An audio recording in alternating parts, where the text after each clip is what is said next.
I thought it.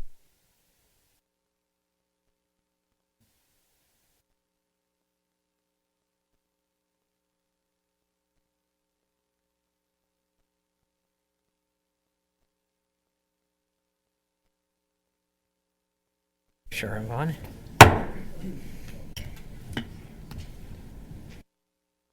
Did you see how quiet everything just got? I hit that I hit this one time, and everybody out there just shut it down. Just shut it down. They're ready to get started. All right. Yeah, Mr. Navarro, you're the man. All right, here we go. Call to order. We're gonna, if everybody could please rise, we'll start with the Pledge of Allegiance, led by Mr. McCormick. Pledge allegiance to the flag of the United States of America and to the republic for which it stands, one nation, under God, indivisible, with liberty and justice for all. All right, Mr. McCormick, thank you very much. I guess I should do the formal welcome. Welcome to the Lower Paxton Township Authority meeting for Tuesday, November 28th, 2023, 7:02 p.m. right now. But welcome, everybody. Welcome to all of our friends and guests in the audience that will get their due course of time to get to speak tonight. So get ready. It's going to be fun. All right, here we go. Approval of minutes from the 8/22/23 meeting. Did everybody get a chance to review the minutes?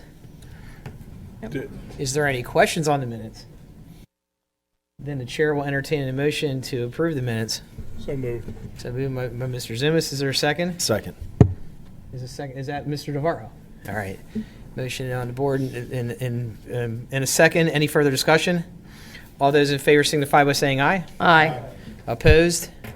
So carried. All right. Next item of business is public comment. This would be public comment for anything that is not on the agenda for this evening. Anything? No? No public that wants to talk? Okay, we're good. All right, well, let's move on to board member comments. Any board member comments? How's everybody doing tonight? Good? Fantastic. Everybody dressed warm? Paul Navarro, has anybody seen Paul's house? I have. Man, Paul's house is looking sharp. I haven't seen it since It's all lit up. So, David, I just have one thing. I wanted to congratulate Mr. Weaver on your appointment. Oh, thank you. Yeah, if you want to tell them what it is. yeah, Mr. Weaver, why don't you tell us a little bit about your appointment? Actually, Township Manager Mr. Gutschall received an email. They were looking for members for the SAC committee, so I put in my resume, and I received a letter from the Secretary of DEP that I was selected on the committee. Well, that's great. Yeah. Congratulations there. Sewage Advisory Committee is what SAC stands for. Thank you. You and Ed Norton. You know, nobody better to be on the the sewage advisory committee than you. So that's good. Any other board comments? Allow me to be the first to wish you a Merry Christmas. There we go. All right. Any other comments? We usually save that for the end. All right. Let's move on to business to start tonight. Sanitary sewer fund business. First item of business is a presentation by PFM on the 2024 GO bonds. Okay, great, thank you. Bill, do you want to give any intro, or should I just hop into it? Be my guest. Okay. Go right ahead, Zach. So you're blessed with the entire financing team. We're all here. Okay, so you have Zach from PFM, Carly Kiesling from my office. Then you have Jay Wanger, your underwriter from RBC. Next to him is Tim Hortzman from McNeese Wallace, your bond counsel. Then we have Lou Verdelli from Raymond James, also one of your underwriters. And then in the back we have Ryan Gonder, also from McNeese, and Ryan Brockman from Raymond James. So we're all here. We put this handout together for you. It's a lot of pages with small numbers. We're going to do the kind of abridged version. You know, I think Bill and Sam have kept you kind of up to date that, you know, all this was flowing down the pike. I'm going to interrupt you for 1 second because Yes, I sir. want to try to bring it up here, but for some reason when I go into this document presentation, the PDF, it keeps taking me back to the main page. Is there? You got to log in all over again. Oh, dadgummit. Does anybody know how to log this thing in? Shelley, do you know how to help him? Here you go, right here. You have your. I'm just, yeah. You have one or two extra copies if anybody would like one. What's that? Public agenda. Right here. Is that the public agenda or no? Oh, we're sorry. This should be public. I don't think it's going to work. I think There you go. All right, authority, there you go. That should. All right, There here we we go. go. We got it. All right, we got perfect. Success. So what I was saying was we're going to do the kind of the quicker version because there's a lot of pages here. It looks like you have plenty on the agenda. We were last here in May of this year to talk about this borrowing. Okay, so now we're kind of closer to when this is going to take place. So let's walk through some of the details of it. And then I'm going to turn it over to Tim and Ryan from McNeese, and they're going to quick hit on the subsidy agreement that you're going to have before you tonight, and then also which will be in front of the township at next week's meeting. Okay. So if we flip it open, page 1, real quick market update. Everybody hears about how high interest rates are and that mortgage rates are at 8%, the Fed funds rate. As you borrow in the municipal world, which is a tax-exempt interest rate. Those interest rates are not quite as, as scary sounding as kind of what you read on CNBC every morning, right?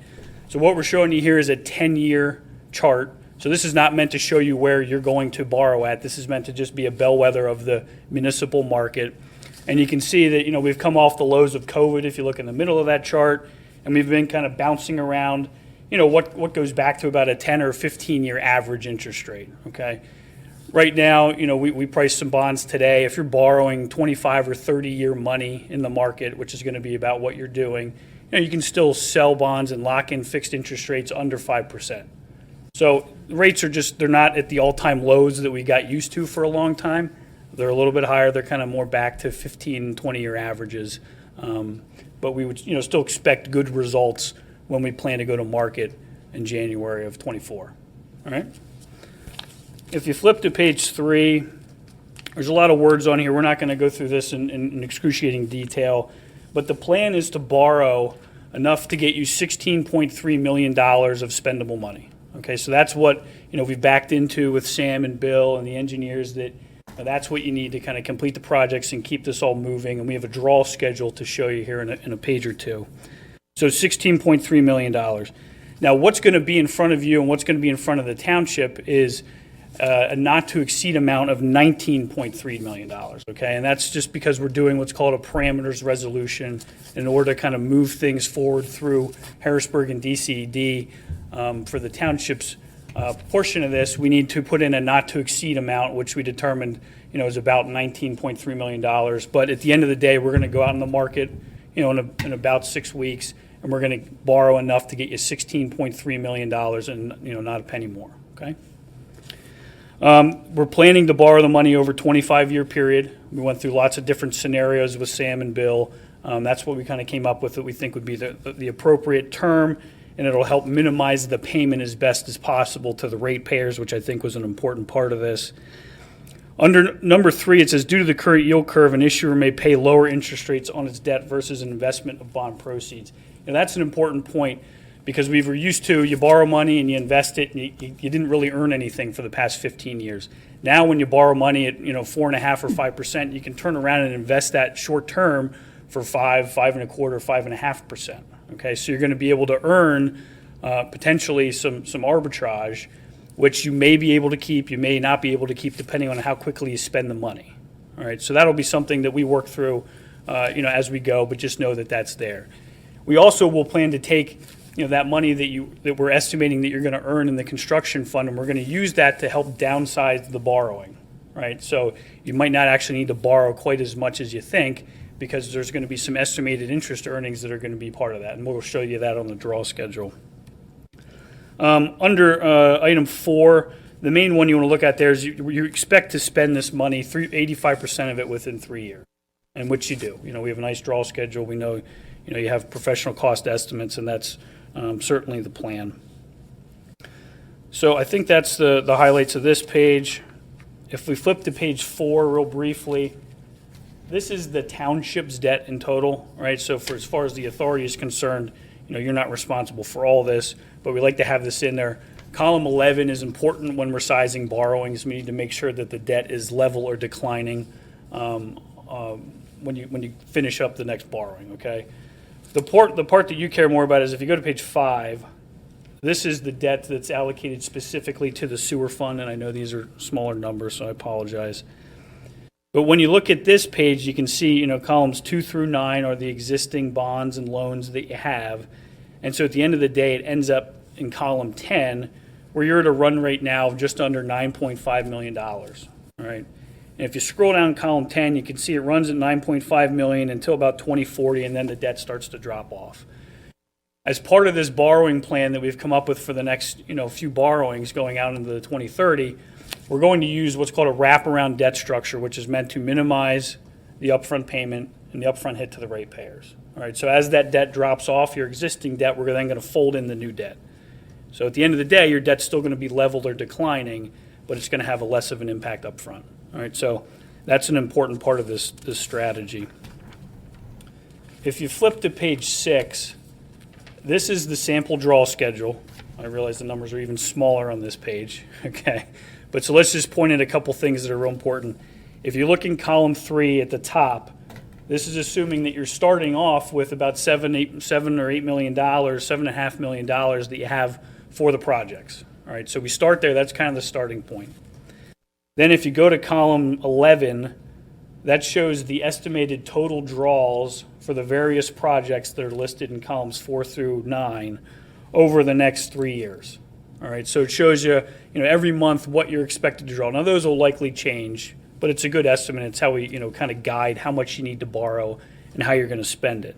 So in order to meet that draw schedule that's shown in column 11, in column 12 we're going to borrow about $16.3 million, okay, which is being shown in the first quarter of next year.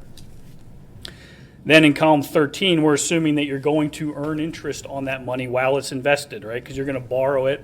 It's not going to be spent all on day one. You're going to then put it into an investment. It's going to spin off interest.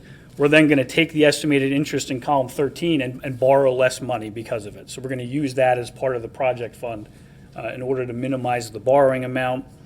And then, at the end of the day, you're going to work your way through this draw schedule. The $16.3 million plus the interest earnings should be enough to kind of get you out into early 2027, at which point we'll then be discussing the next step of the borrowing plan. So that's kind of the real quick version of how we think through this, working with your engineers and working with the financing team and Bill and Sam in order to come up with how much we need to borrow in today's market.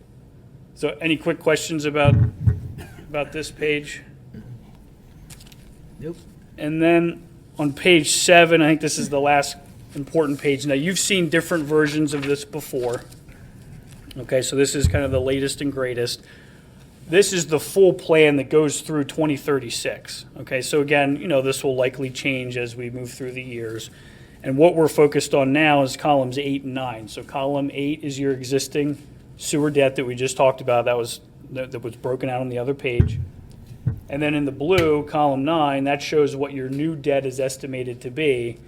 And as you can see, when you kind of scroll down that, you have smaller upfront payments, and then you have larger payments on the back end. That's as we wrap around your existing debt in order to minimize that payment, the hit to the ratepayers. That's what we're planning to do here early next year. It's column 9. And then over in columns 14, 15, and 16, it's showing the estimated increases that you'll have. I'm sorry, if you could flip back to page 7. Okay, I'm sorry about that. So, yellow, orange, red, and green are the estimated borrowings in the future. And then those last 3 columns, 14, 15, and 16, are meant to show you, what the estimated budgetary impact is going to be from these future borrowings. Now, obviously, these are estimates. They could be higher, they could be lower, depending on how the plan evolves over this time period. But this is, what we expect the increase to be in the 24 and 25 years, at least based on this current borrowing that we're planning. All right, so I'll pause again for any questions. The last couple pages we'll do very fast. Everybody okay? So on page 8, this is an estimated schedule of what this borrowing might look like. So that's just the blue column that we showed you on the other page. This is the breakout page. You'll never look at this page, but this is something that Sam and Bill, use to make the payments semi-annually each year. Okay? On page 9, showing you an estimated sources and use of funds. We have this planning to close around April, but we're going to kind of work through the best timing of this as we get into early next year. Okay. And then lastly on page 10, this just shows the timeline of events. Most of this we've already worked through, so we're kind of towards the finish line. We're here at the November 28th meeting to talk about the plan. You're going to hear from McNeese in a second. And then next week at the December 5th meeting of the township, they're going to approve the parameters ordinance, which will then allow kind of all this to take place in the coming weeks and months. All right. Happy to answer any questions. Otherwise, I'll hand it over to Tim and Ryan, and they're going to talk about the. So in regards to the RAP, in the level debt service, I mean, that's pretty consistent with our philosophy as a board for many, many years in regards to just trying to, the RAP's really meant to do mostly to stabilize the debt service so we're not having any huge fluctuations up or down in regards to payment. So that, again, just consistency there in regards to how we've done things historically, which makes a lot of sense for the rate user or the ratepayer. It gives us the ability to be able to manage the rates. So. Exactly. Yeah, and you won't have any future spikes in debt service that some exactly. future board and future ratepayers would have to deal with. This keeps the debt, kind of once you phase it in with the rates should then cover the debt going on in the future. And you said rates probably under 5%, or that's where they are. Yeah, right now that's where they are. Now, if you go back to the interest rate chart in the beginning, they move around each week. Obviously, this is Right, and that's a very volatile market, but it's a dangerous thing is regular civilians who read the Wall Street Journal. So they talk about, well, maybe the Fed's going to start to bring rates back down after fighting inflation, things like that. So we're locking these in February. Does that? correct. So whatever happens between now and then. That's the rate risk is kind of, again, we're at the finish line-ish. So between now and when we lock the rate, end of January, early February, that's when we will lock in the rate at that point. Yeah. But yeah, we do have rate risk between now and then. Now, recently, over the past 2 weeks, interest rates have come down. When you look at the bottom of page 2, they've dropped, quite a bit. So, I mean, rates could be lower when we get there. They could be a little bit higher. We'll just have to wait and see. Yeah, there's not much you can do about that, right? I mean, the market's the market, right? The market you don't is know the what the Fed's market. going to do, depending on whatever, depending on inflation and what inflation looks like. I mean, all signs right now point to that Fed's more likely to say we're not going to raise rates, probably not going to reduce rates, but we're not going to raise them, and get back to a more stabilized norm, like you were saying before, that we saw 15 years ago or so. I mean, when you look at the rates, if you were to look at if you actually had the long-term chart there, I mean, rates are still actually advantageous compared to where they were 25 years ago, right? Yeah, we got real used to 0% interest rates over exactly. the past 15 years. And I'm sure your underwriters are going to do their best to hold interest rates down for you. Any All right, questions so anything far? else? No, Okay, hopefully that was helpful. All right. very good. Okay. Thank you.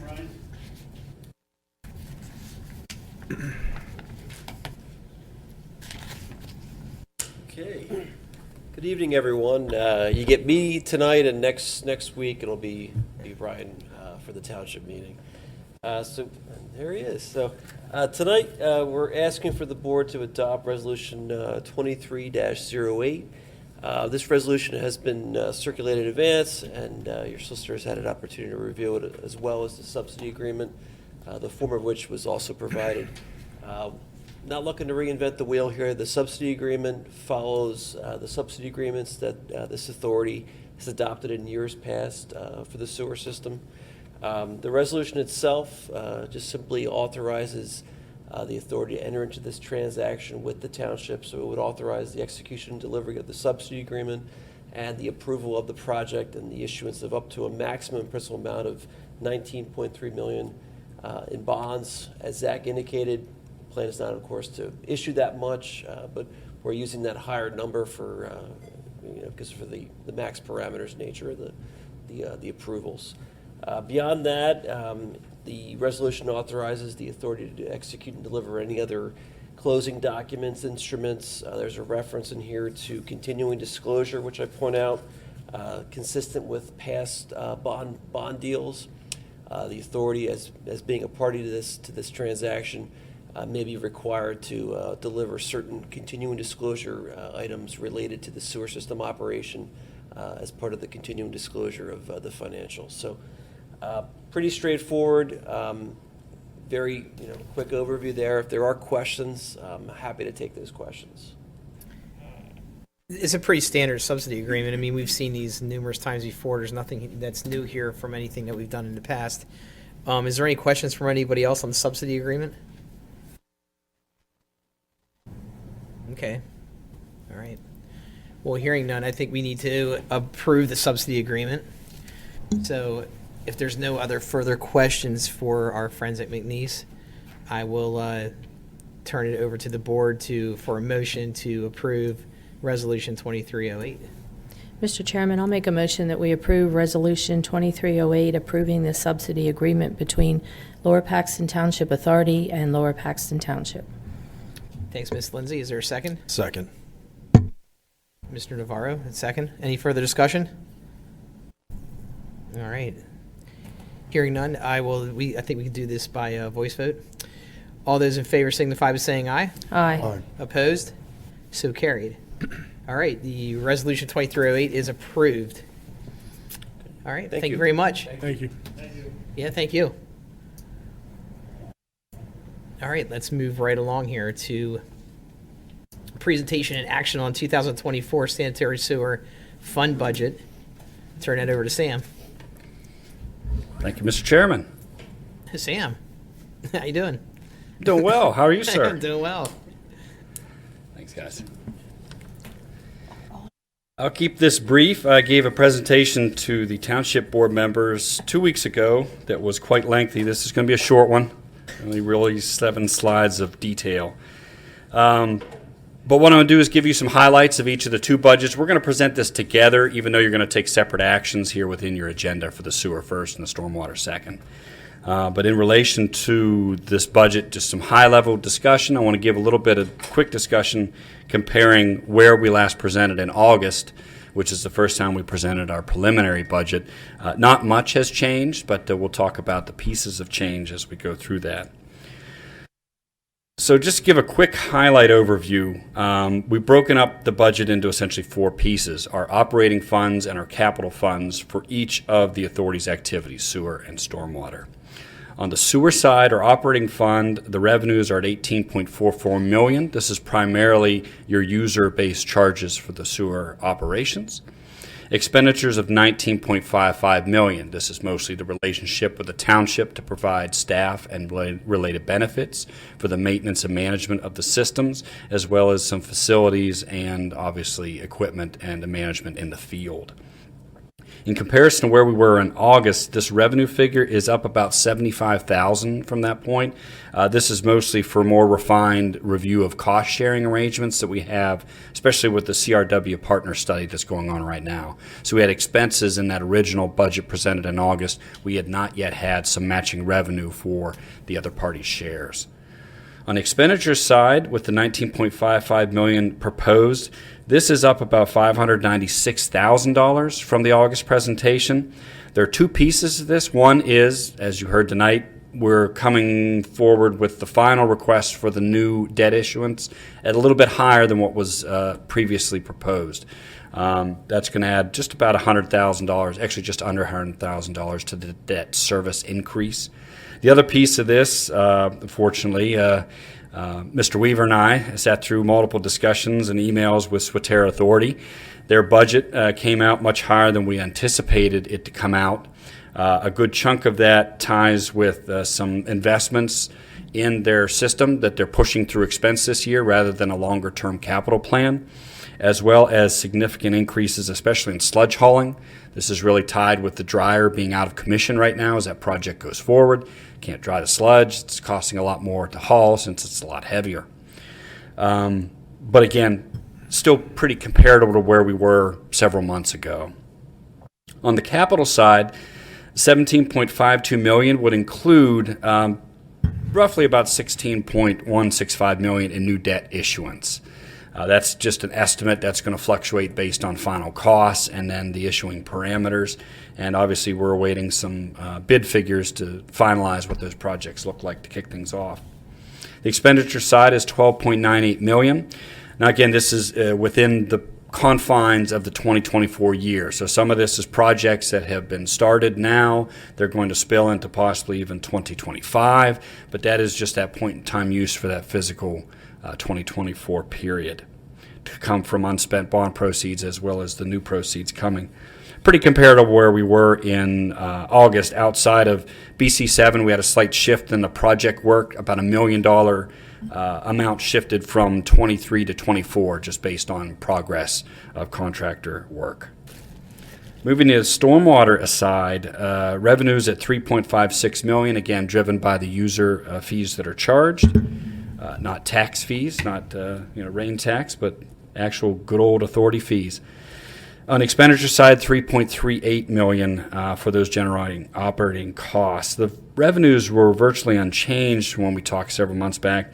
Expenditures were up about $73,000, and this was just more refinement of cost allocations between sewer and stormwater, especially for operations in the field, vehicles, vehicle use, and the facilities. Finally, stormwater capital. $315,000 in revenue. Again, no new issuance planned. This is really just interest earnings on existing unspent bond proceeds.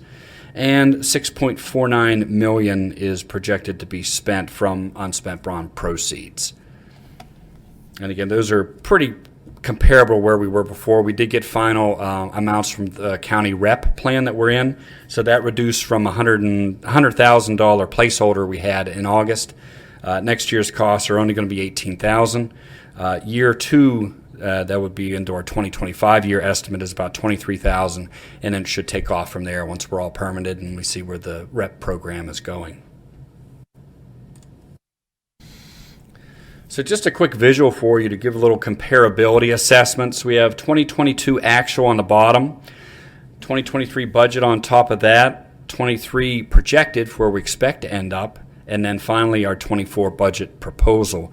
Orange recognizing revenues and the greens recognizing expenditures.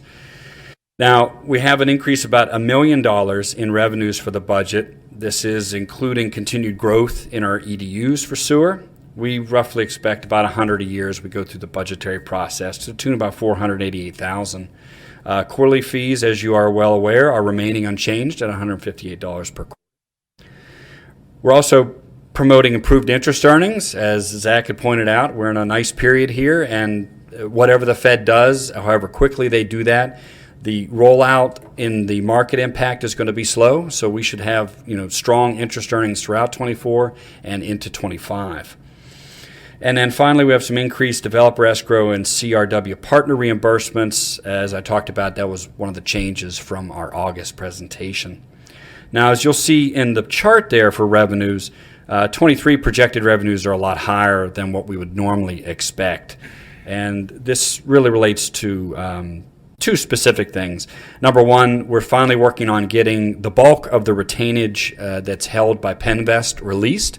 This project has been going on for quite some time now, and it's nearing its completion. And with every submittal we had, just as we do with our contractors, a piece is held back. We essentially subsidized that in the operating fund because we knew in the end that we didn't need to pull it from the bonds.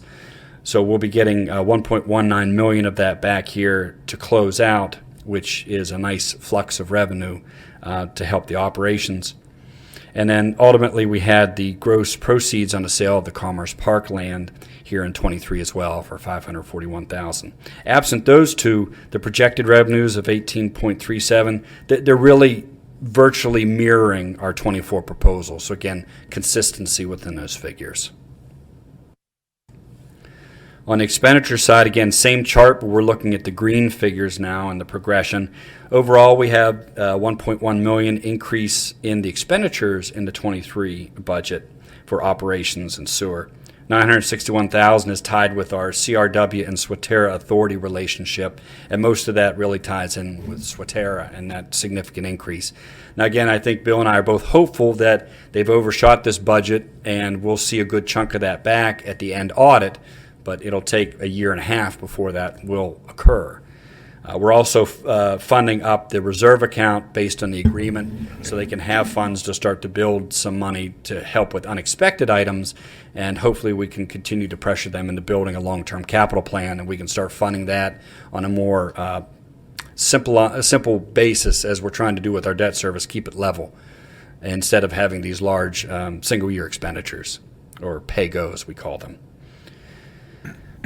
Our administrative charges actually declined by $198,000. This relates to kind of a shift between the sewer and the stormwater for some functions, as well as the refuse operations. As you're well aware, sewer and stormwater authority staff that we have designated to manage the billing and collection services are now also moonlighting as refuse collectors as well, and that helps to reduce some of the burden on the authority funds. And overall, we have growth in debt service, which is really tied to that new issuance that we're proposing. Now, in the end, financial reserves are expected to decline by about $1.11 million, and that's going to leave us with about $25.2 million to start 2025 in our operating reserves. So again, still in a good operating reserve standpoint, we're internally managing the model, and we're looking out in the horizon that we do have several years here. We won't have to be talking about any rate increase discussions. But as you saw with the presentation from PFM, there are some more bond issues in the near horizon. And while a good chunk of those principal payments do push out, since we're trying to ladder them in, we do pay interest on those debts immediately. So we do have to factor that into the operating impact. Quickly on the sewer capital side, we have the new issuance of the debt. We also have the $1 million CFA grant that's going towards PC3E for the sewer rehab, and then about $354,000 in interest earnings as well. On the capital expense side, $12.98 million is the total of 2024 proposed expenses, from an estimated $2.05 million in unspent reserves from 23, as well as these new revenues generated by the issuance. So as you have a little bit of detail here, PC 2 and 3 will continue, $2 million and $5 million respectively, moving into 2025 for completion as well. And BC 7, it's anticipated to wrap up in 24 with $4 million. We also have the North Branch Susquehanna project, our cost share of that, roughly estimated at $500,000, and then general expenditures in relation to capital items such as metering investments, a few capital equipment and facility improvements, and some sewer main line minor projects. Those total about $812,500. Where that puts us at the end of 2024 is roughly $6.58 million left unspent at that point to be rolled into the 25 projects, and then obviously talking about when the next issuance will occur to keep the project rolling and our consent decree folks happy. Shifting to stormwater, again, same structure of the chart on the right, and you'll see quite a bit of consistency there versus where we were on the sewer side. Overall increase of only $79,000 in revenues versus our 23 budget. Again, the quarterly fees are remaining unchanged at $26 a quarter, and we do have actually a slight reduction in the ERU assessments, which is resulting in a little decrease in the revenues there. But as Bill can certainly note, the collections have improved and our delinquencies are at nice levels right now. And 23 projected revenue growth is really focused on interest earnings. That really geared that growth over the previous year and slightly over the budget that was originally established. As mentioned, we did have rate models that were kind of dialing it back a little bit. They were a little bit aggressive within the current rate models we had, so we're going to pull those back a little bit. 32,137 were the ERUs estimated within this budget. And through this process, we've also been able to identify additional accounts that were missed either within initial assessment or some activities since. A lot of great work by the interns over the summer to help us address some changes in impervious area assessments. And the refuse project, while it was mind-numbing for a lot of us to go through all that to build it into the system, it did identify a series of accounts that increased our sewer and stormwater revenue from the referencing and linking with waste management and county records. So we're going to continue that process within this next year as well, probably leaning heavy again on our interns to help maximize that revenue and find some other missing fruit. On the expense side, $210,000 increase in those expenses, mostly driven on the admin increase. And again, this comes from that shifting of activities between them, as really tied with a greater allocation of the labor for the field installation of new and improved stormwater infrastructure. So again, all township employees and their time is split with sewer and stormwater. We're just looking at a stronger stormwater split as we have some active crews that are saving us a good bit of dollars being in the field doing some of the work themselves. An increase in facilities costs, as again, we're sharing that with some more detailed analysis now between the two authority funds. In total, it's not changing, but how we pay them between sewer and stormwater slightly is. And debt service is virtually unchanged. So this would increase next year's reserves for operating stormwater by about $187,000 and bring us to $6.38 million to start 2025. Again, we only started this fund in 2019, so we're sitting at a good point right now with those reserves. But again, as we try and tie some of these capital projects with the work that's being done for sewer, again, trying to maximize that, but also keep in mind at the rates we have, we can only do so much at any given time. So it gives us a good start off for the next year, and then we'll talk about future need for debt to keep the projects going, or possibly a pay-go schedule where we identify an annual capital spend and work with Public Works to administer that and make sure that we can stick to those projections. And then lastly, just real quick on stormwater capital fund budgeting. As I mentioned, the $314.5 is only for interest earnings. We have no new debt issuance proposed for next year for stormwater. We do have $6.49 million proposed in expenses, and this is coming from the $10.98 million in unspent capital reserves that are going to roll into 24. Again, similar projects from what we're seeing on the sewer side, PC2 and 3 and BC7. With $100,000, $1.575 million, and $2.51 million, respectively, as the construction impacts. We also have $120,000 that's keyed up for joint project with the Army Corps of Engineers.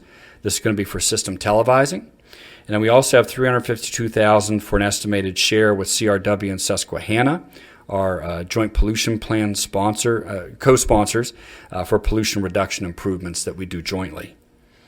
We have in-house stormwater replacement improvement projects. This is done by a mixture of our authority designated staff as well as Public Works staff. $1.43 million, which includes a component of labor to support the BC7, PC3 projects that are noted above. And then finally, we have capital engineering, metering investments, some stormwater extensions, our REP program, which I mentioned, which is pretty limited impact for this next year, and some facility and equipment upgrades at a total of $875,000. This would bring us to $4.8 million proposed to be left to carry into 2025 for capital activities, and this will help us continue on the Paxton 2 and 3 spending to spend down those reserves and then talk about a future issuance or pay-go as we continue to evaluate the model further.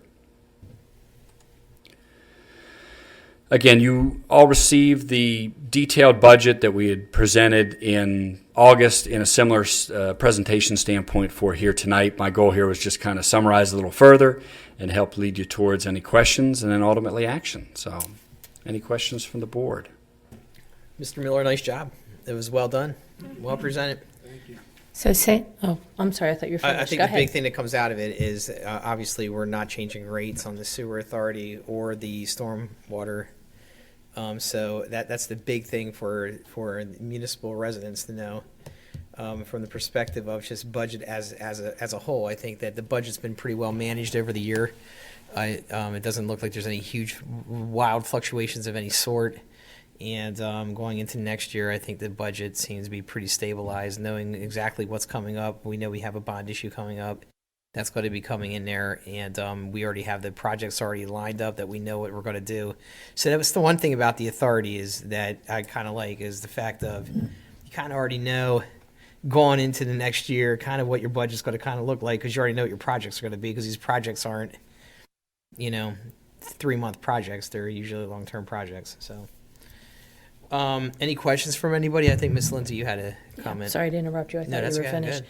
So we did settle on the land at Commerce Park? That is correct. Okay. Any other questions from anybody?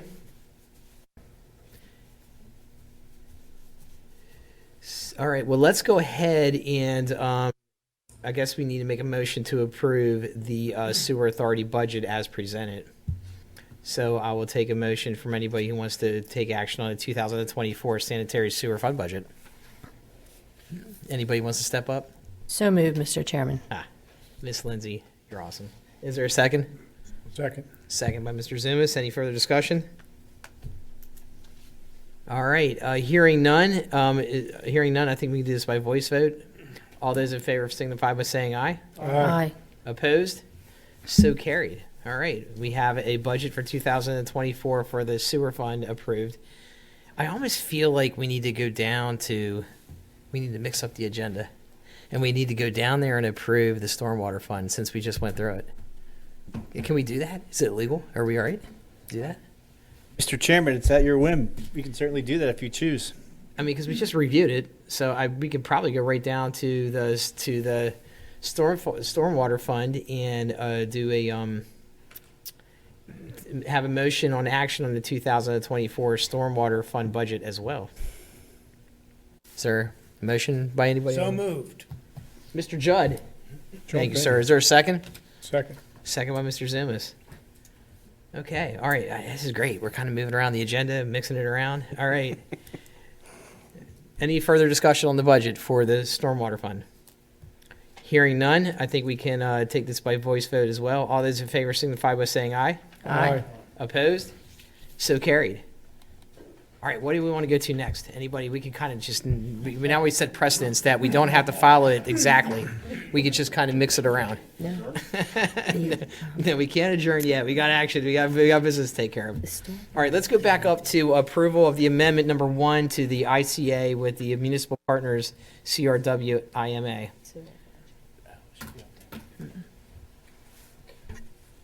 Thank you, Mr. Are you Chairman. good? Are you We're good? good. I know you had your birthday. Yes, a little slower today. Okay, all right, there you go. Thank you, Mr. Chairman, members of the board. You've seen the ICA before. This is our first amendment. The parties had agreed to a rate consultant necessary in order to properly negotiate and prepare the new IMA with CRW. That was on an interim basis just for 2023 at a cost of $20,000.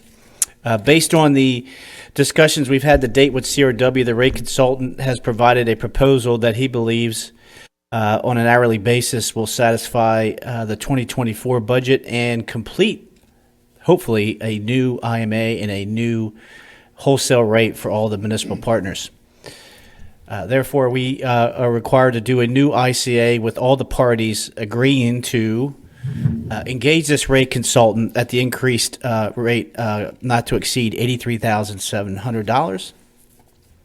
And Lower Paxton engages the rate consultant. Since we're the largest percentage of these costs, we've always agreed to take the lead in this matter. So we will bill each of the parties its proportionate share. Mr. Weaver, have we already paid? Is the $20,000 already paid in? Right? Or no? We've probably paid about $12,000 to date, and GHD and Gary met with them in November. I haven't seen a bill, but we're pretty close. Okay. Yep, pretty close. But it's a not to exceed fee of $83,700 for all the work on the rate by the rate consultant. Correct. Yeah. Okay. All right. Any further questions? Bill, yeah. Could I ask, 20,000 to 83,000 seems like a pretty significant increase. What exactly are we getting for that increase? Sure. The rate consultant just initially met with CRW to go over what the components that he will need to look at. So what he provided the parties was a detail of all the costs associated for each component. So there's many components. The first one's going to be meeting with the staff of CRW. And yes, it's basically just hours. So there's a lot of hours involved, not only meeting with the CFO of CRW, but then their rate consultant. And there's probably about 50 to 100 spreadsheets of all these different shared costs that have to be analyzed. So it's very labor intensive. You've seen these spreadsheets, Mr. Weaver, and you think they're Yes. reasonable?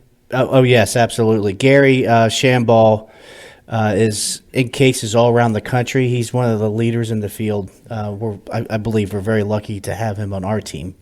Yeah, I think to more clearly answer your question there, Mr. McCormick, is the rate consultant was initially retained, and his initial fee to do the work, to do the initial setup of review was 20 grand.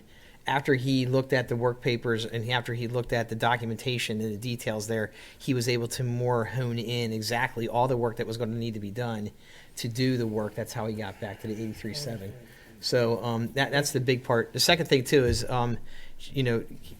this is hiring the rate consultants is a really good idea, because what was it, 10, 12 years ago when we did this and we hired the rate consultant, we are actually good. Forensic accountant as well, yeah. Yeah, we hired a forensic accountant and the rate consultant. We actually went back to CRW and basically found millions of dollars. So, Yes, so indeed. it's actually a good thing. Yeah, so the 83,000 I think is worth the investment. Yeah. Thank you. Yeah, no problem. Mr. Chairman, I just have a question. Are we the first to okay this? Because I see Sweat-Hour, Susquehanna, Pembroke, nobody has signed yet. I did reach out to each of the township managers and authority managers. There are quite a few parties that you can see, 6. So far, I received responses from the borough manager from Pembroke. They have signed. Susquehanna Township Authority has signed, and I believe the township is acting on it the first week in December. And Paxton Borough has signed. I'm waiting to hear back from Sweat-Hour Township and Sweat-Hour Township Authority. And Stilton. So we're in good shape because we have we're over halfway there. So Okay, I didn't see any signatures, that's why I yeah, asked. Okay. they're still coming in. Okay. Yep. Okay. Any further comments on the municipal partners CRW IMA agreement? Anything else from anybody?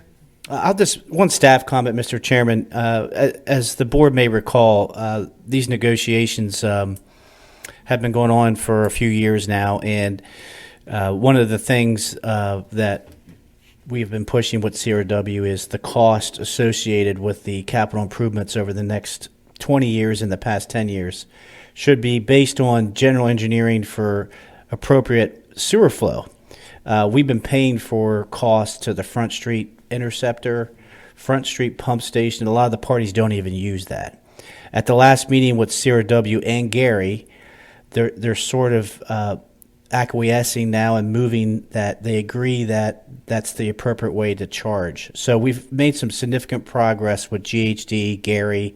We brought in all the other engineers for the municipal partners. So there's significant progress in terms of how this negotiation could go. There's no guarantees, of course, but it's going to take a good year to do this. But again, the ICA is to increase those costs for that purpose. Okay. All right. Any other comments? Is there a motion to approve amendment number 1 to the ICA with the municipal partners CRW IMA? And Mr. Chairman, I make a motion that we approve Amendment 1 to this ICA with the municipal partners, CRW, IMA, as presented by Mr. Weaver. Mr. Zumas, thank you. Is there a second? Second. Second by Mr. Navarro. You're all over the seconds tonight. Any further discussion? All right, hearing none, I think we can do this by voice vote. All those in favor signify by saying aye. Aye.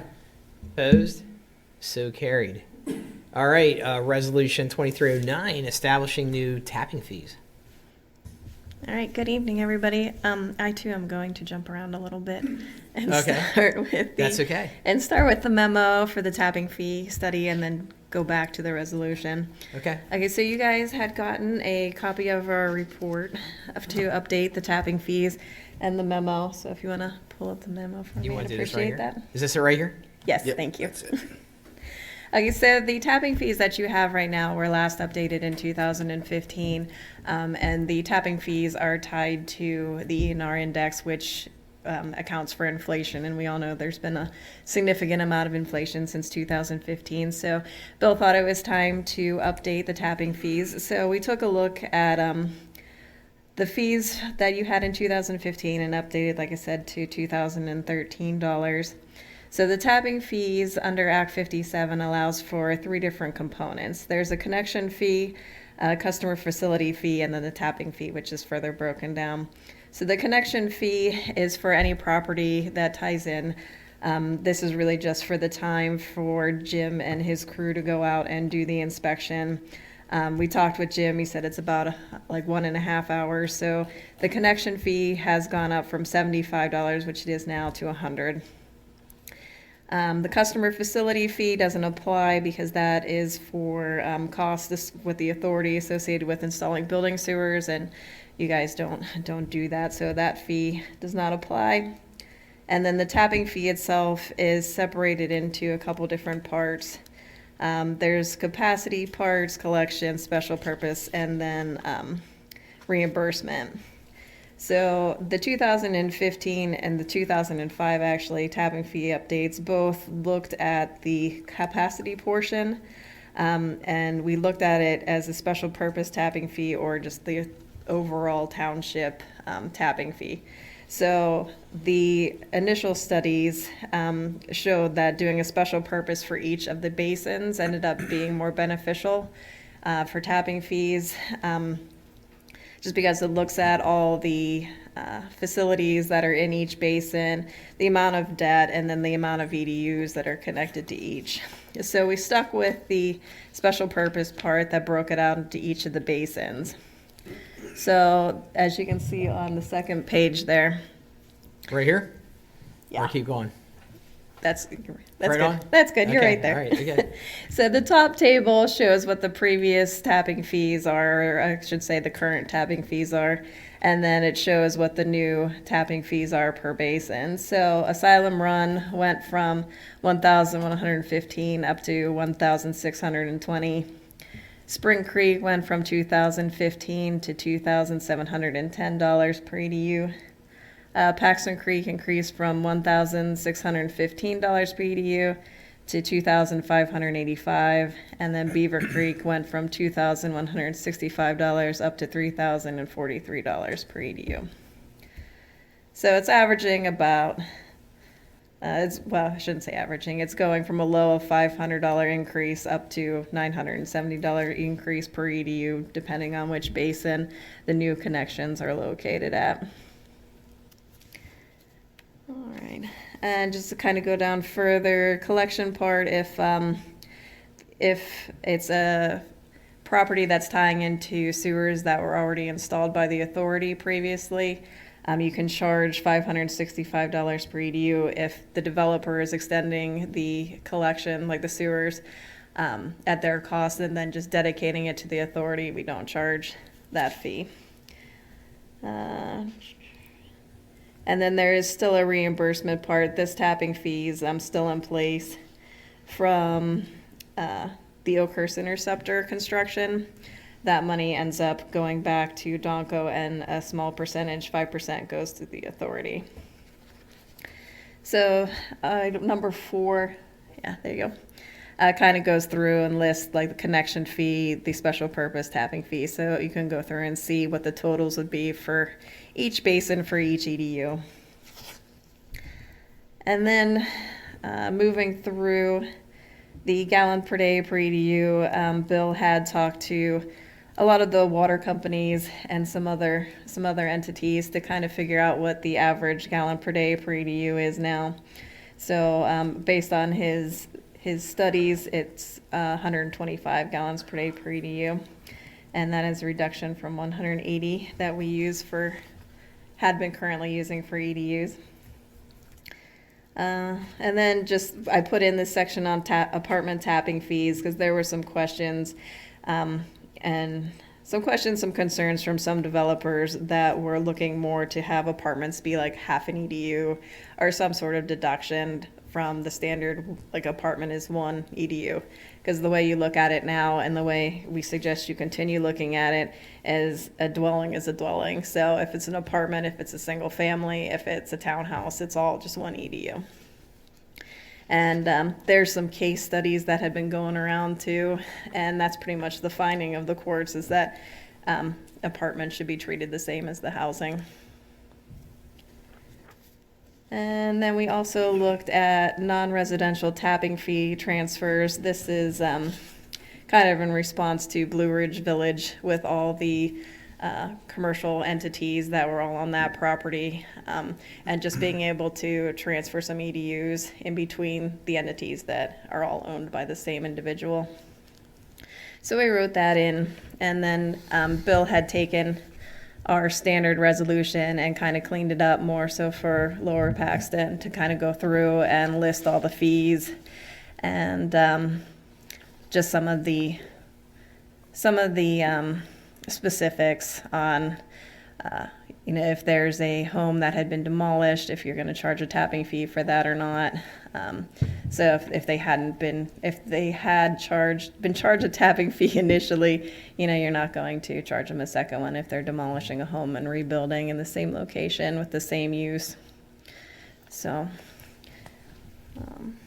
and then I just also wanted to note, Bill had asked me to take a look at some of the surrounding municipalities just to kind of see where these newer fees would be based on your surrounding communities. So the average tapping fee is about $4,000, a little over $4,000, and they run from a low of $2,750 to the high, which is West Pennsboro Township of $7,348 per EDU. So these fees are pretty in line with most of your neighbors. Okay. Is there any questions on that? Any questions on the analysis on tapping fees? Just that, for the record, I think it's the case with all township fees. These are tied to actual cost, and the township and the authority can't use them just to generate profit. Oh, correct. Anything like that. Yeah, the fees are tied to Act 57, which if you go through the report more, it it lays outlines out- it lays exactly out. what you can charge Yeah. based on what you've spent and how much debt you have. I always like So. to put that on the record.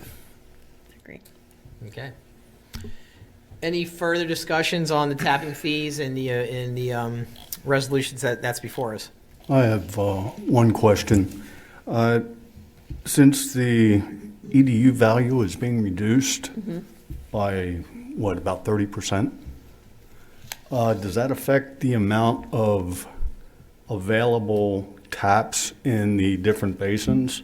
Like if we have right now 1,000 EDUs available in Paxton Creek, It does will not. it jump? It does not. It's interestingly, GHD has an option under the law to do 2 evaluations, one by flow and one by special purpose EDUs. So if we were doing an analysis of total flow at the treatment plant, our tapping fee would be less. So it's more advantageous to do the special tapping fee, which is per EDU. So the gallon, even though it's reduced, is not affected because it's based on remaining EDUs that are available for development. Does that make sense? Okay. She has a chart that I can show you that It still goes back to actual GPD for capacity. for our special purpose, it's remaining EDUs that can be developed. So like the Act 537 plan, Right. I think in your study, I think it's around 6,000 remaining, Yeah. around there. Yeah. So And that doesn't if- change. No, it doesn't change. Okay. Yep. That was and my question. Yeah. The 180, like the EDU for a residence is going to be the same. So it really only affects the commercial. So if you've got something huge coming in with flows, it is going to eat up a little bit of the extra EDUs if it was opposed to. Okay, But the residential stays the same number. thank you. Okay. All right. Any further questions, discussion, comments? All right, hearing none, is there a motion to approve Resolution 2309 on the tapping fees? So moved, Mr. Chairman. Thank you, Ms. Lindsay. Is there a second? Second. Second by Mr. Zumas. Any further discussion? Hearing none, let's do this by voice vote. All those in favor signify by saying aye. Aye. Opposed? So carried. Dedication of developer-installed sewer extensions. All right, that one's also me. So since the last meeting, Wilshire Estates Phase 2B and Meadows at Colonial Club have both, the sewers have been installed and tested. I have in my memo that the dedication documents still need to be signed for both of those, but since I submitted this memo till today, we got those that paperwork, so everything's in hand now to complete those and get those dedicated. Excellent. Nothing needs to be approved, obviously, right? They're already taken care of, so Steve just needs to take them down to the courthouse. awesome. It does All right. require a motion, Mr. Chairman. Okay. All right. Any further discussion on dedication of the of these sewers? And that's Wilshire Estates Phase 2. It's for the, which one, what, the dedication for Wilshire Estates Phase 2B and Meadows of Colonial Club. What's the dedication? It's for those two places, right? Yes. Okay. Meadows at Colonial Club, it's for the entire development. That's a smaller one, so it's really only one road in. Okay. Yeah. Yeah, there's like Just those two places. just a handful. There's about 20 in Yeah. Meadows. And then Phase 2B in Wilshire is just two streets, Jennifer Circle and Gallo. There's another phase that's going to be starting there soon. So Phase 2C is going to be starting construction in a couple months. But these little bits of streets and sewers are already in. So I think they want to start selling some of the houses. So we wanted to get those dedicated. Okay. All right. Is there a motion on the floor to accept the developer dedication of these? So moved. Thank you, Mr. Judd. Is there a second? Second. Second by Mr. Navarro. He snuck it in on you. All right. Any further discussion? Hearing none. All those in favor signify by saying aye. Aye. Opposed? So carried. I'm moving right along here. Township reports. November 2023 construction update. Here we go. You ready, John? I guess Or is that's it me, Jim? Mr. Chairman. Who's jumping in, John or Jim? It's John. I'm not prepared. Mr. All right, Chairman, here we members of go. the board, I'll be brief this evening. A couple notes on BC7. We've surpassed the 50% completion mark. We're pretty well tidied up south of Devonshire Heights Road. Couple little punch list items remain on the restoration side in the spring, but they continue to work north of Devonshire Heights Road, working up Beaver and getting mainline and restoration up through there. I do have a couple notes of upcoming work for closures. Devonshire Road for additional lining starting the week of December 11th through probably Christmas time. That's pending they get their materials in next week. We should hear early next week on a confirmation of that. And then the paving crew is in town, but not in town today or tomorrow due to temperatures, but they'll remain to be in town through the remainder of the year as long as we have temperatures for them to be able to pave. As other than that, the township crew continues also to work in BC7. They did do a couple other repairs and replacements on M Street since the last time we met. They have a couple areas in BC7 to get them through the remainder of the year, and then we're going to start looking to get them into the 24 paving areas for repairs. Other than that, I'd be happy to answer any questions. Any questions on the township report? Yeah, John, can we make sure on Devonshire Road that there's a lot of signage? Yeah, we actually were talking about that today, and since the last closure, we took delivery of a message board out of that was budgeted for next year. We took delivery of that actually the last day the lining crew was here, so that will also be out. Okay. We're working with the contractor to get that, I'll say Uber sign for lack of a better term, to try to keep some of these issues taken care of that we had last time. Because I got a lot of complaints when people came out of Costco's, they got in the left-hand lane. When the light turned for them to make a left, there was a sign that said road closed.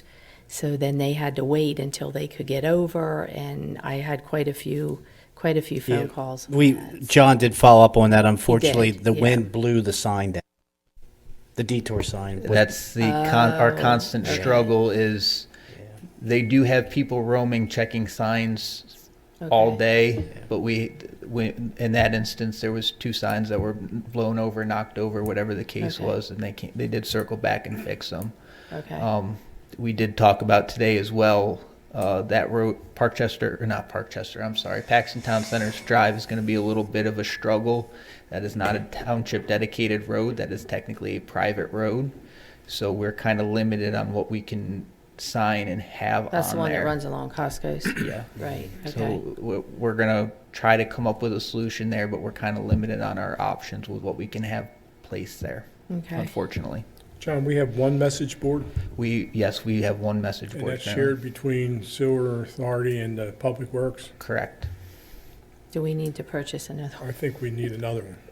I mean, he's going yes, okay. That is something as we work through some of our other capital purchases next year. Yeah. That is the first item on the list if we come in under budget on an item to get another one. Are they very expensive? Yeah. We got that I one think we used. picked that one up We around. got a good deal on that one because it was a demo unit that had Yeah. very few hours on it, and we got it instead of it- 18,000, we got it for 13 or 12, 12 or something like that. 13. Oh, wow. Yeah. That's, So- well, we will pay worth a it. little bit more. Yeah. Yeah, it that's would be worth it. 'cause Really, that's- what drives people nuts is Yeah. Well, just want to know, and right. it's and, hard. And the thing that we all discussed internally was they're multi-use. It's a multi-use piece of equipment. The police department can utilize it for Absolutely. some of their stuff. The Right. parks department can Absolutely. advertise their stuff with it. So internally, we discussed that it can be on the road every day of the week. Doesn't Right. matter where. It can be on the road every day of the week. So, yeah, it is something we're looking at and in the capital purchases next year. If we come under, we don't think we need a higher model of something to pick up another message board. Yeah, because that whole mini basin at one point, there was like 3 different areas that were blocked off. People couldn't get out. It was very frustrating. Yeah. Well, just to comment on that for the board, we understand the board, the authority board and the supervisors over the last few decades, as we've been doing this work, there's been a large focus on traffic control. And I can guarantee you that our staff and the contractor have checked the signs 3 or 4 times a day, and the traffic control is 100% correct, 100% of the time.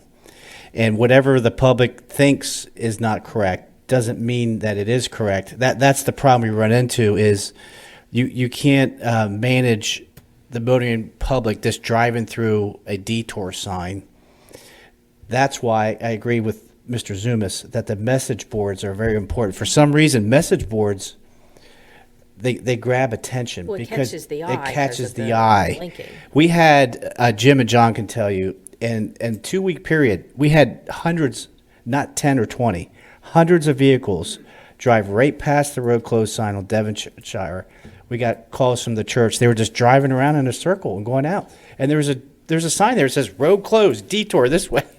I mean, it's really hard to manage a detour within these areas when you have multiple road closures. It makes it more difficult. But I can just thank the staff and Dolly for checking these signs on a regular basis because safety is always, our main concern for the public and mostly the workers as well. The traffic safety is really the benefit of not only the public, but really for the construction crews. I know you've probably seen the news. There's been a lot of news about construction safety, a lot of new standards for penalties for violations. We don't want to go that route with our residents. But again, the message boards will really help, I And believe. considering all the work you guys do, when we hear a few things, Yeah. we keep it in perspective. Mm-hmm. We know the amount of roads that you're working on, and it's we understand that given the amount of work, you guys do Right. a great job. And maybe with the signs, maybe a little bit more information, Mm-hmm. dates, expected dates. I think that's part of the attraction of the signs. It's not just Right. that they're lit up, that you can actually sneak in a little There's bit. a non-technical part of this that staff, this is subjective opinion, but what we see, these projects are so large, and there's no way to do it. We used to do them smaller. But with smaller projects, the engineering costs go way up, your big costs go way up. Here's the downside of these big projects that you see, is the public has a level that they can take, and people are just getting fed up. We did have to issue a citation for someone that drove on someone's front yard around the road closed sign. And when the officer asked, did you do this? We had a picture of the license plate. She said, yeah, but I'm just so fed up with all this construction. And I had to get to the doctor. So that's the kind of feedback we get is, that's why we just tell people to try to be patient. The project will be over, it's projected to be August of next year. We hope to be done a little sooner, but that we'll wait and see. But we just tell the public to try to be patient, follow the signs. And then when the project's over, you have brand new streets, the yards are done. So it just takes time. Did we put that on Facebook? I'm glad you asked that, Mr. DeVero. We have a GIS technician that's very talented, and we have John. So between the two of them and Jim, we're trying to speed up the technology. It's very difficult, and we don't want to guarantee that we can do this, but we're getting closer to be able to show road closures through traffic control paths on the web page. They move so quickly that we've hesitated, and we have not done that to this point. We're But I trying think to. he was talking, you're just talking about a post. Social media. Well, no, because You're just talking I've about seen it static before. posts. We've done it before. No, we can't. Well, that's what I'm saying. We can't do that. We can't put on Facebook where roads will be closed because it changes so often. We do a general notice that it's going to be closed, we believe, for the next 2 weeks, but Right. because No, of it weather, can't be specific, right? But Yeah. kind of what we get. Yes. That's, Yep. and I think we do it. Yeah, we do that. And that's, So yes. Okay. The short answer, I apologize, should have started with that, is yes, we did work with our communications manager, and we did put on Facebook that Devonshire will be closed between now and Christmas. Yeah. when you feel comfortable, if we can do the more specific stuff, then Yes. we'll try it. Yeah, we tried. We're not there yet. Jim's probably shaking over there like, don't say that. Because as soon as you put something up, the weather changes, and now you got to take it down. But Alex does a great job with that kind of thing. So we're hoping to move in that direction, but it's baby steps. Those message boards can be borrowed from PennDOT. It's just that they're scarce. And the red tape you have to go through to get them, you never get them on time. I think that should be a high priority next year of purchasing the second one. So It seems like everyone's agreeing we need another message board. Why don't Well, we the just, one we got's why don't we relatively just- new. I mean, why we don't- haven't had it that long. what does it take to approve the purchase of and a half. one?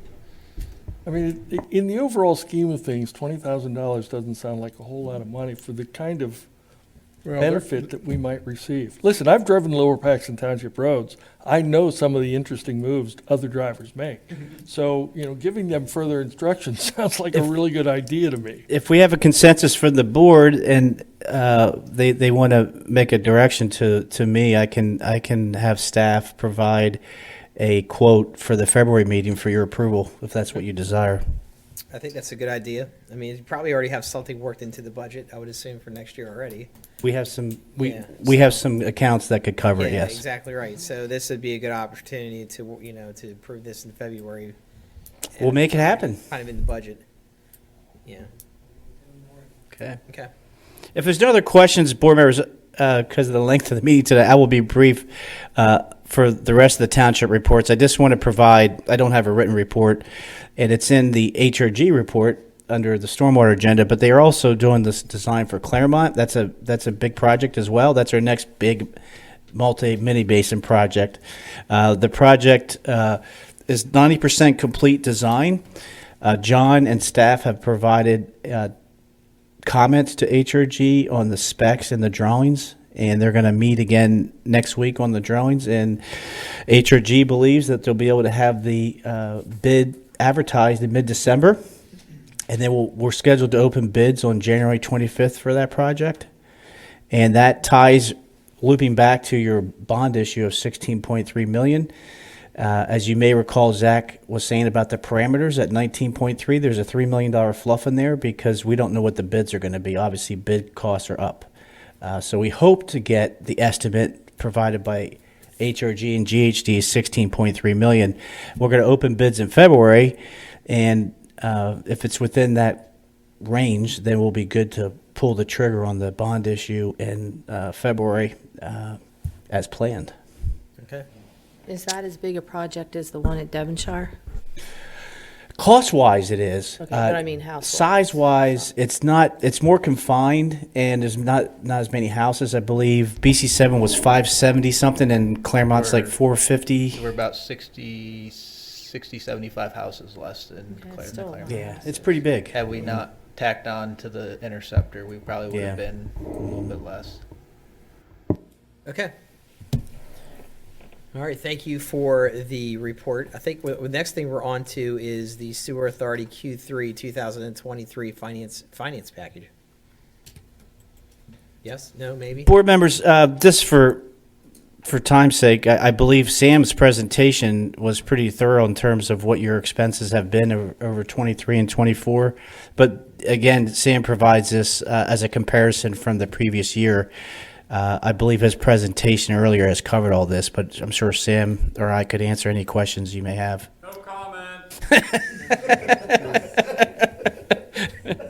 Yeah, I was going to say this has been pretty well covered. I mean, we're pretty well within budget or on budget, so I think we're good there. Is there any questions on the finance package for Q3? All right, engineers report. Anything else?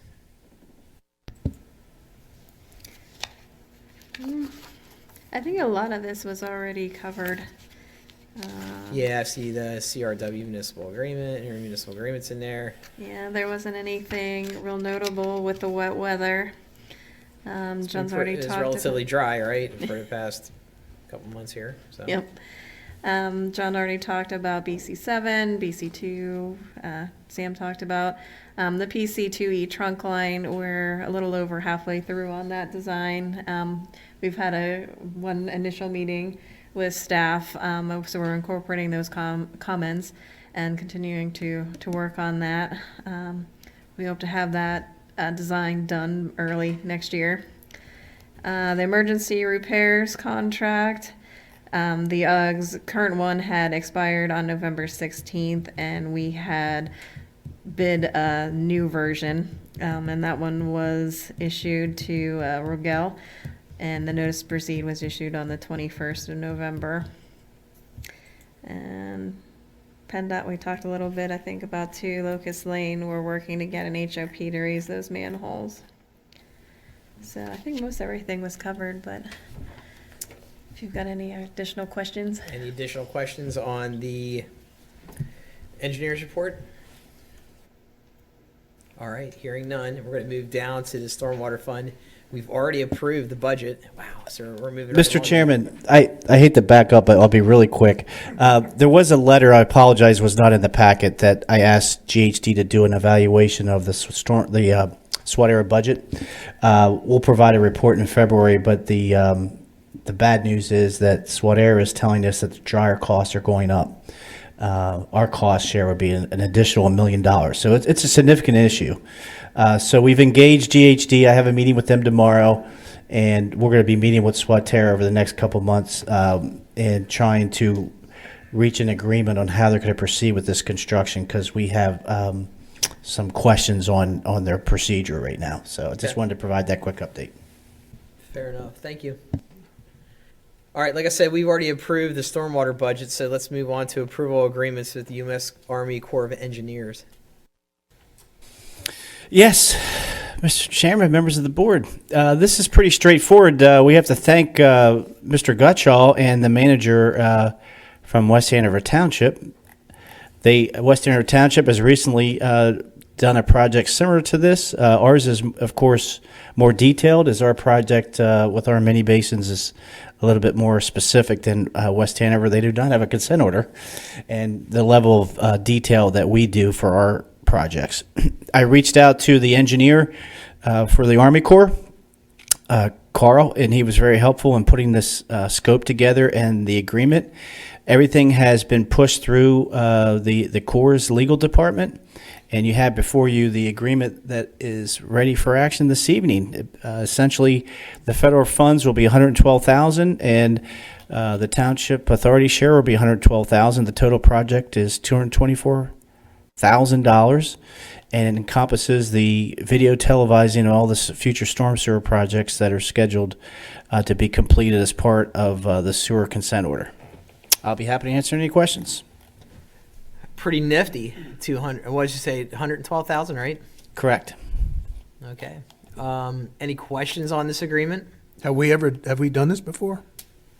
No. We were very happy to get this connection and open up the opportunities for future grants, hopefully, because now we have a dialogue with the Corps. So we expect this project to go well. The $112,000 you do have to pay up front. And the federal costs are a little higher, so we're going to gauge this as it goes. The nice thing is if the costs don't come in as projected, the Corps will allow you to back out of the project at any time. So there's a lot of flexibility with them. So if we didn't have a grant, this would not be something on our plate. No, our staff is too busy Right. to do these projects. This is a big help to tee this up and get this data because it's very important for the future. Great. Okay. Any other questions? Is there a motion on the floor to approve the agreement with the U.S. Army Corps of Engineers? Yeah, So Mr. moved. Chairman, I move that we approve the agreement with the U.S. Army Corps of Engineers at $112,000. Mr. Zumas makes the motion. I assume Mr. Navarro will second that. Of course. Is there any other further comments? All right, hearing none. If there's no further comments, let's do this by voice vote. All those in favor signify by saying aye. Aye. Opposed? So carried. Township reports, update on the DEP, JP, RP, MS4, 2024, 37, 86, 45 projects. Mr. Chairman, again, I'll be brief. Your MS4 permit goes until July 2025. We have to satisfy all of our sedimentation credits. HRG will come in and provide a report at the end of next year that we're going to satisfy that requirement. We will have a project in Lower Paxton starting next year, early next year. That's part of our MS4. It's on Macintosh, and I will provide an update at the February meeting. That concludes my report. That's awesome. Great job. Good effort. All right. Any questions for Mr. Weaver on that? Quarterly financial report. I assume there's no questions since we pretty much covered that with the budget discussion. Anything else you want to add, Mr. Miller? No comment. What's on TV tonight, Mr. Miller? You got to get home. The Jets aren't on, I don't think. Yeah, yeah. Are you a 15 minute Jets drive. fan? Oh, that's tough. My brother is too. Ah, it's bad. All right. Anyways, let's move on to the engineer's report. Since I don't think there's really much to cover in the engineer's report. But I'm gonna Mr. give- Chairman, just as the board has desired, just as a point of reference procedurally, the board has requested staff, if there's no major agenda items, to not have the engineer present, but they do like to provide a summary of the report, which you've seen many of these items before. Jason, of course, can answer any questions you may have at a later date or at the February meeting, but I think his report is very comprehensive in terms of all the stormwater activities. Similar to sewer, you can see that stormwater is very busy. Well, there's no questions asked about that. I mean, you look at construction around the township, it's either sanitary sewer or storm sewer going on. So, It's true. all right. Is there any questions on the engineer's report? Wow. Okay. Hearing none. Anything else anybody would like to cover before we adjourn? You say adjourn? We're getting there. Getting there. Calm down. Calm down. Stay calm. Stay calm. All right. If there's no other business, just a quick announcement. Next meeting will be Tuesday, February 27th, 2024, right here, 7 p.m. That's really about it. I think the budget's approved for 24. I think we're ready to move into 2024. Last comment would be happy holidays, everybody. We look forward to seeing everybody in 2024 in the new year. Any other comments from anybody? Hearing none, take a motion to adjourn. So moved. Second. We're adjourned. Thank you.